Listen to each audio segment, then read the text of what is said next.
Welcome to our show. Today we're diving into the fascinating world of our solar system with a special focus on Pluto. We have an expert with us to shed light on this intriguing topic. So let's start with the basics.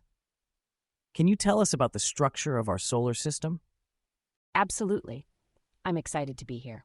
At the heart of our solar system is the Sun, a massive star that's the source of light and heat for everything around it.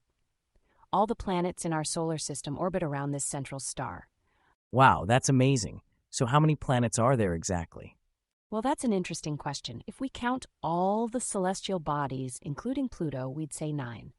But here's the twist.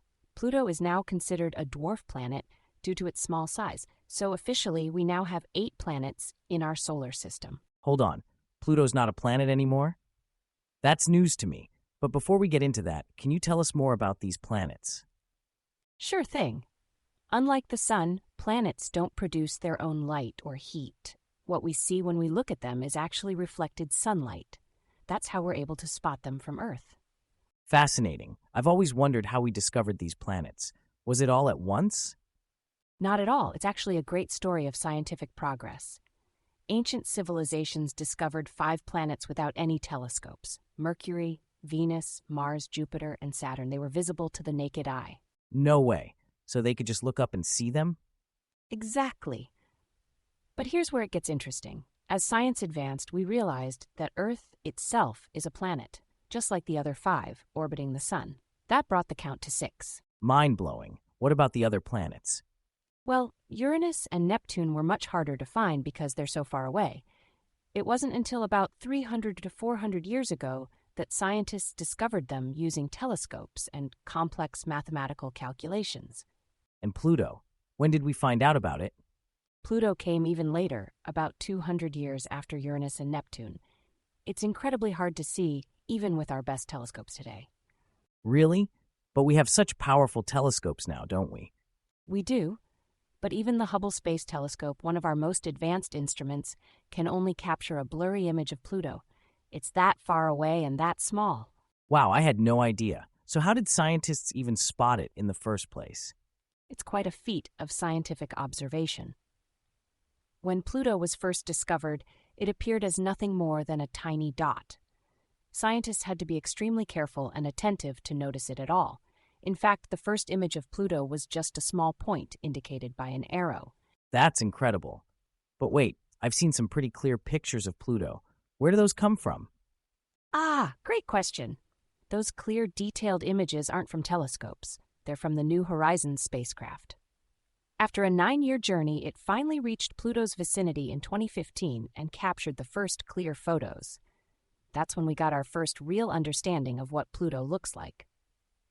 9 years? That's a long journey.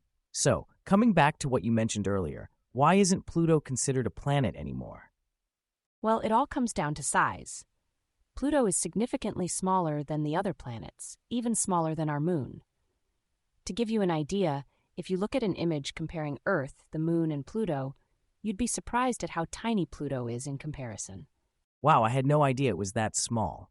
Exactly. Because of its small size, scientists decided that while Pluto orbits the Sun like other planets, it just can't compare to Earth, Mercury, or the giant planets like Jupiter and Saturn.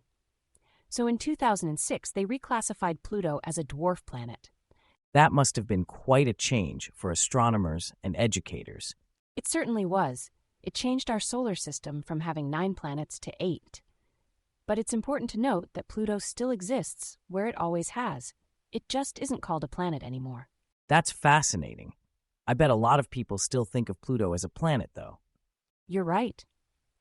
If you ask your parents or older relatives, they might tell you that when they were young, they learned about 9 planets in our solar system. It's a great example of how scientific understanding evolves over time. This has been such an enlightening conversation. Is there anything else you'd like to add before we wrap up? I'd just encourage everyone to share what they've learned about Pluto and our solar system with their friends and family. Sharing knowledge can be a joyful experience for everyone involved.